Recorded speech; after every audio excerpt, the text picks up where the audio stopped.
Looks like one of the answers to the broken housing market is going to be different lending options. We're going to talk about 50-year mortgage, loan assumptions, and according to Bill Polte, the head of FHA, we're now going to start talking about portable mortgages, which I think is a new twist on the mortgage market. We're going to have this conversation with the one and only Jonathan Twomley. How you doing, Jonathan? I'm doing great, Michael. Good to see you.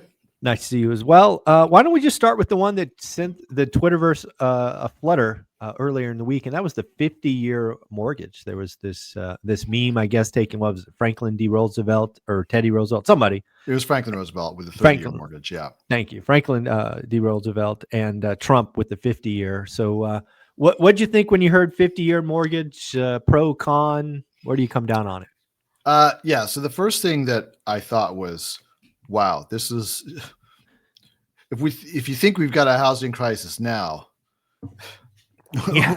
wait till the 50-year mortgage happens and see how much more expensive houses get. Exactly. and how much harder it's going to be for people to come up with down payments. I mean, talk about a dumb idea. Like it's just yet another. I mean, it seems like these days we're seeing bad housing policy ideas coming at us from the left and the right. Like everybody in the government, doesn't matter, they're conservative or liberal, they just have another bad idea for how they can make housing even less affordable. And this is the right's answer to Mom Donnie freezing the rent. Yeah, it's funny you bring that up because one of the first things I thought about is the 50-year mortgage. And I actually said this to Olivia. I said, honey, the 50-year mortgage is going to be like rent control. And she's like, what are you talking about? And I'm like, well, if you know anything about rent control, it feels great for a moment, right? Feels good for the people who got it. And then as time goes by, it feels increasingly worse. I said, that's going to be the 50-year mortgage. You're going to have a 6 to 18-month period where it feels good because you have this artificial inflation of price or value, whatever you want to call it. So if you got in early enough, or heaven forbid, you already own a lot, you're going to love that extra 10% appreciation because it's all about the payment. And then, fast forward it, rent control and 50-year mortgage, same thing. That's exactly the thought I had. It's really, and I think I posted somewhere like, this is going to be great for the people who get in early on it. Mm-hmm. And for whom, like, so before the effect of the 50-year mortgage takes place on the housing market, there will be a small number of people get in and at today's prices, and it's going to be more affordable for them. Correct. And they're going to be loving life. But everybody else, all that's going to happen is housing is going to become more inflated. And this is something that I know we've talked about before, but I think this point should just be made over and over and over and over again for like those in the back who don't get it. Ultra low interest rates are why we have an affordability problem in the United States. Mm-hmm. Not the only reason, but they are a huge component of the affordability problem because you lowered interest rates, kept them low for too long, for a whole generation, and that just made the housing price soar. And people keep on acting as if, interest rates have to come down to make housing affordable. All that's going to do is send the price shooting up even more. And not only that, but people forget. It's like, hey, you still got to come up with 20% or 25% down for the house. Every time that the price of the house goes up, that's more you got to come up with, right? Yeah. So for a lot of people, coming up with the down payment is the problem, right? They could say, well, look at this mortgage. It's like, I can afford it, whatever, but I can't come up with $200,000 in cash to buy the house. Right. Mm-hmm. So we were much better off back in the old days with 8% mortgages, with much lower housing costs, with lower down payments that people could easily save up. Plus, like, think about this too, like that money that you're saving up in the bank for your down payment, when it's earning like 5-6% in the bank, that accumulates a lot faster than when you're getting zero, right, on your deposit. And then what are you trying to do? You're like investing your deposit in something risky to try to make it grow faster so that you can catch up to the housing market. The whole thing is so stupid. So the 50-year mortgage is going to do the same thing as ultra low interest rates did, just jack up the price of housing even more. It's just a dumb idea. No, 50-year mortgage, it's going to be exactly like rent control. Like you said, like there'll be a 6 to 18, maybe 24-month window where the wind's at your back and you're going to be a winner if you get in. Yep. And then for the next 3 decades, we're going to be complaining about the 50-year mortgage because it jumped the price again. It's a crazy idea. It's a dumb idea. Yep. So there's 50-year mortgages. Now let's go to assumable mortgages. Now, there was a time in American history where all, if not most, mortgages were assumable. It was actually a part that was used a lot in the early 80s during the S&L crisis. Some mortgages are assumable today. There's actually a company called Rome that's trying to match buyers and sellers with assumable mortgages. I have a friend of mine who's actually done an assumable mortgage. So it is possible, but hard and time consuming. But the government could get behind it. They could turn on assumable mortgages. And if you don't know what an assumable mortgage is, it's basically where you let a new buyer step into your position with bank approval, right? You're not doing this sly sub to wink, wink, nod, nod. It is a full assumption of the mortgage. What do you think? Assumable mortgages help? Yeah, I mean, I don't think this is a bad idea. Like, I don't really have any objection to this. I'm not sure like how it really helps that much, other than for like those people, if they can pass on a really low interest rate to the next person. I mean, but again, that may just have the effect of like, causing prices to rise some more if people are like, oh, hey, I'm going to assume this 2% mortgage, so I'm willing to pay more for the house. Mm-hmm. I mean, I don't know how much it really helps, but I don't see this as being as big a problem as the 50-year mortgage idea. I just don't know if it's really all. Yeah, I think you're right. I think if we waved a magic wand and you had all loans suddenly become assumable, assuming the buyer is creditworthy and all of that, it's one of those things that changes at the margin. Yeah. But if I always think of things in like real life examples, right? You have two model matches in a neighborhood. One of them has a 2% and the other has a 8%.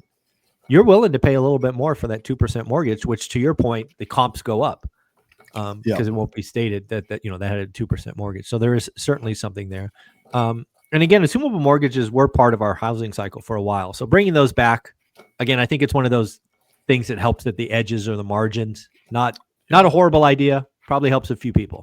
I mean, then I wonder too, like to get up to the typical like 75, 80%, does that mean there's going to be like a second mortgage on the equity house? or a second? Yeah. No. Yeah, you would think you would. Yeah. Then you do blended interest rates and do blended interest rates.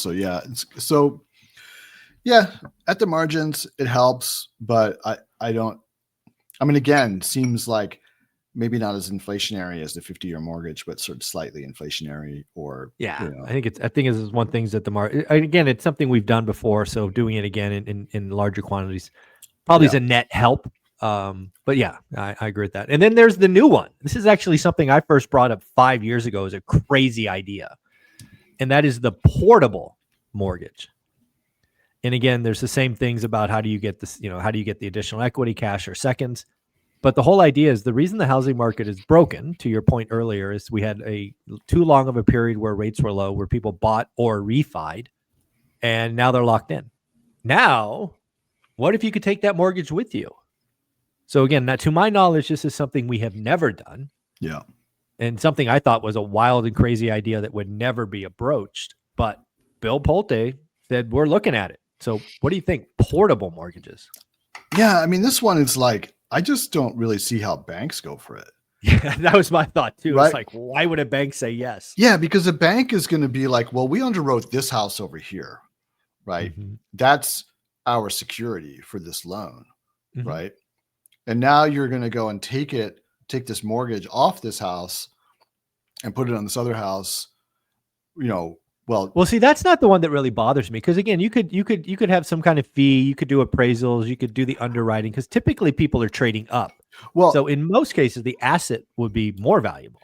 Right. I mean, so the second point was that, yeah, you could do all that, but that will just add like a layer of complexity to the cost whole thing. And fee. Because then then you have to like release the mortgage on the first one as part of that sale. Mm-hmm. Like, and then what happens with like, how much time do you have between, like, do you have to have a house lined up? Do you have to buy the second house first? Yeah. Is it like a 1031? Yeah. Yeah. Do you have to do but even on a shorter time frame, because like, how long does the bank let like the money be unsecure? Yeah, right? exactly. You know, Yeah, so you're right. do you have to do a double closing so that that there's no lapse in their security interest? You know, what's Maybe. going to Yeah. prevent somebody from just saying like, well, hey bank, like now you have no security. I mean, and like, and then when they buy this, like, there just seems like a lot of complexity here. That's like, the bank is gonna before it's gonna release the first mortgage on the Mhm. first property, it's got to have the security instrument already drafted and potentially Ready to filed go. on the Yeah. second one, right? Yeah. So, Yeah.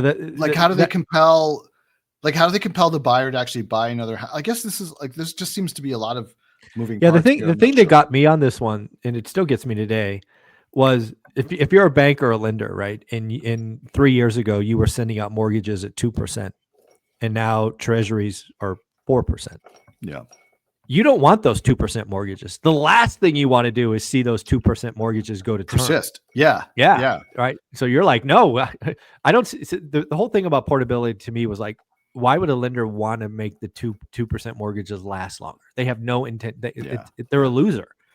That's Yeah, what got me. I just think what you'll likely wind up happening is, you know, if whoever it is, Fannie, Freddie, FHA, whatever it is, says like, oh yeah, we can have portable mortgages. I imagine that immediately what's going to happen is banks writing into their loan documents, this is not portable. Yeah, this one's not portable. Yeah, You know, and then yeah. to get a portable one, you're going to have to pay. I'm sure you're going to have to pay a much higher interest rate, right? You You can would say think, yeah. the bank will say, hey, we need to be compensated for this risk. So sure, you can make this portable, and then maybe they sell it as like, oh, you have flexibility, Mhm. but you're gonna pay for that. Oh, of So course, pay for you everything. know, Yeah, yeah, couldn't agree more. Yeah, yeah. I guess the other thing to talk about is arms. Arms have been around for a long time. Arms really went to almost zero. In 2022, I think it was like only 1 or 2% of loans were arms. Now they're up to 11%. wow, Yeah, 11% of origination are arms. A lot of people are betting on, again, rates going down in the future. But what do you think about arms? Oh, here's one. I don't know if you saw this. Freddie Mac, I think Fannie and Freddie have both dropped their low FICO score. The low FICO score used to be 620. mm. They've just dropped it as of tomorrow. Oh really? Uh, yeah, as of tomorrow. So now we're not even looking at credit scores. Are just repeating what we did in the GFC? What's going on? Oh, God, I mean, that's like a shock. That's a shock to me. That like, I mean, it's also strange because usually when people decide to throw their lending standards out the window, it's like at the top of the market when Yeah. when they're Get greedy. that last Yeah, borrower. yeah, Yeah. because they've run out of people who are qualified, right? So yeah, It's wild. it's wild. I'm sorry, what was the first one that you mentioned The first before? thing was arms. Arms, 11% of yeah. arms. Yeah. I mean, I listen. I think arms have a place in the Mm. world. Um, I think you need to have a really big appetite for risk if you're going to take an arm. Um, but I know people do, and I mean I fear probably a lot of the people who take them don't really think about the Yeah. consequences. You know, they're not. I don't think they're like sort of financially sophisticated enough to like understand where the debt markets are going from here. They're taking No. arms They're because it's they're like, oh, gambling. somebody said interest rates are going down, right? Yeah. So, Yeah. or Trump is Exactly. going to fire Powell, and then interest rates are going to go down, and then I'll be fine. I'll be okay. Yeah. I'll be Yeah. okay. Yeah, I mean, I just Yeah. like I said, they have a place, but Yeah. I think probably a lot of people get in trouble with them. At the end of the day, all of this mortgage stuff for me is almost laughable because, again, it's in my opinion, it's fixing the wrong part of the equation. Well, It's fixing demand, not supply. exactly. This is going back to kind of where we started. All of these things, whether it's low interest rates, anything that's basically operating to reduce the payment, the monthly Mhm. payment, is juicing demand. And Correct.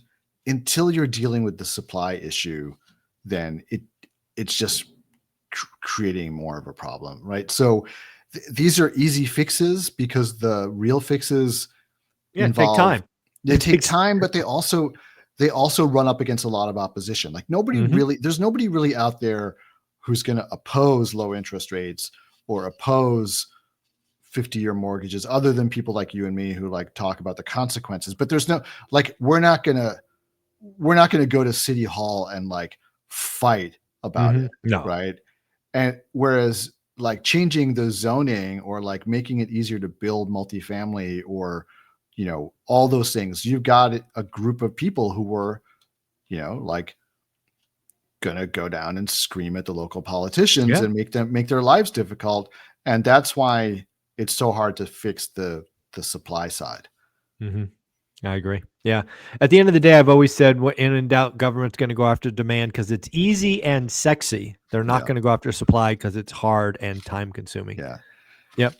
Jonathan, where can people find? Oh, go ahead. Oh, I was just going to say, juicing the supply side is a vote getter. Correct. Just reducing the demand side is a vote getter. Dealing with the supply side is vote loser. So we know what's going to happen. There you go. That. Yeah. Where can people find you? Yeah. So come join my school group.